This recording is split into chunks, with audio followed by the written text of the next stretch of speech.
हे maths lover, आज मैं आपके लिए लाई हूँ root based question. Oh my god, it's too long, how could you solve this. देखिए रूट वाले क्वेश्चन को आप कैसे सॉल्व करें।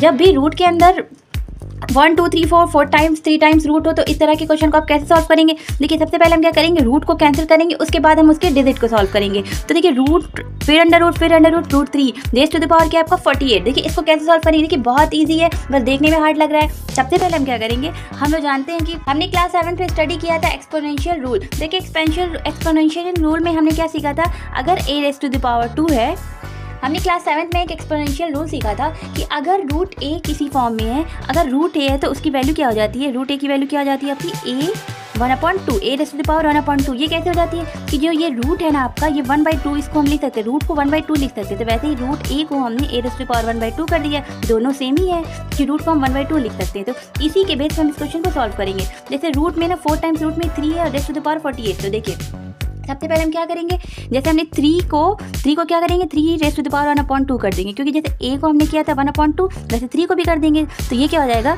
3 रेज़ टू द पावर 1/2, ये पावर में हो जाएगा। अगेन एक और रूट है तो हम इसको भी ऐसे कर देंगे 1/2, ठीक है, ये दोनों रूट हो गया। फिर एक और रूट है, फिर हम इसको भी क्या करेंगे 1/2 के फॉर्म में कर देंगे, ये भी क्या हो जाएगा आपका 1/2 के फॉर्म में। क्लियर हो रहा है। फिर देखिए लास्ट में भी एक और रूट है तो इसको भी क्या करेंगे हम 1/2 के फॉर्म में कर देंगे, ठीक है। अब देखिए रेज़ टू द पावर 48 है, हम पावर्स में इसको कर देते हैं, ये क्या हो जाएगा आपका रेज़ टू द पावर 48।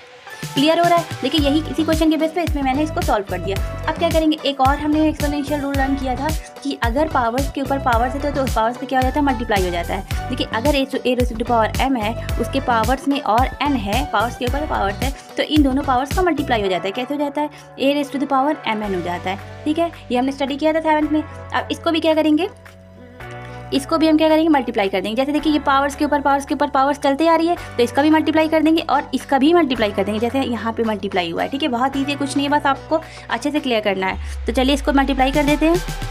तो 3 रेज़ टू द पावर, देखिए 1 का 1 से करेंगे, 1 × 1 1 × 1 1 × 1 तो 1 ही आएगा। अब 1 का 48 से कर दीजिए, तो 1 × 48 कर देंगे तो आपका क्या हो जाएगा 48 हो जाएगा। अब 2 का भी कर दीजिए, 2 to the 4 4 to the 8 8 to the क्या हो जाएगा आपका 16 हो जाएगा, ठीक है। ये क्लियर हो आपका। बस देखिए पावर्स के ऊपर पावर्स थी तो पावर्स का मल्टीप्लाई हो गया, न्यूमरेटर का भी डिनोमिनेटर का भी। क्लियर। अब देखिए अब इसको आगे सॉल्व कर लेते हैं। अब देखिए 48/16, 3 रेज़ टू द पावर 48/16, ये किससे कैंसिल हो सकते हैं, 16 के टेबल में 48 आता है, 16 × 16 हो जाएगा।